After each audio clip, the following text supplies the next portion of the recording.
Alors Francir, c'est un multimédia spécialisé dans le galop, dans l'élevage et les courses, mais je parle bien de commencer par l'élevage et les courses de galop, que ce soit du plat et de l'obstacle. Un multimédia, c'est uniquement sur le web, avec une base de données technique, avec les étalons, les éleveurs, les débourreurs, des résultats de courses permanents pour tous les étalons qui sont stationnés en France et résultats qu'ils obtiennent dans le monde entier, mais aussi un multimédia avec des articles, des statistiques, des articles, de la découverte et beaucoup de produits vidéo qui se déroulent dans le monde entier, et puis aussi des directs, des lives, des événements, comme par exemple aujourd'hui même, enfin en tout cas pendant toute la semaine, les ventes en direct depuis Deauville. Alors, on vous connaît peu du grand public. Vous êtes installé dans le Maine-et-Loire, oui, à Soucelles. Absolument. Mais vous êtes, j'allais dire, dans le monde du cheval, vous êtes mondialement connu. Oui, j'ai cette chance. C'est-à-dire que le monde du cheval et le monde du galop, le monde des courses du galop est par nature mondial.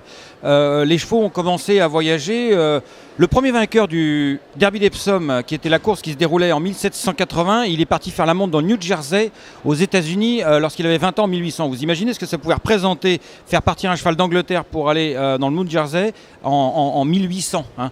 Donc aujourd'hui, ça n'a pas changé. Depuis des dizaines, des centaines d'années, les chevaux voyagent au Japon, au Turkménistan, au Canada, en Amérique du Sud, etc. Et donc Francir, par sa nature, forcément, est dans le monde du galop et proche des gens du galop. C'est-à-dire qu'on peut être proche de quelqu'un qui a un champ avec une poulinière à Soucelles et le lendemain être avec le plus grand propriétaire japonais, Yoshida, du côté de Hokkaido.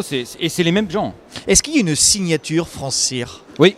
Absolument. C'est-à-dire que Francir, moi je considère que les chevaux c'est un loisir, c'est un plaisir.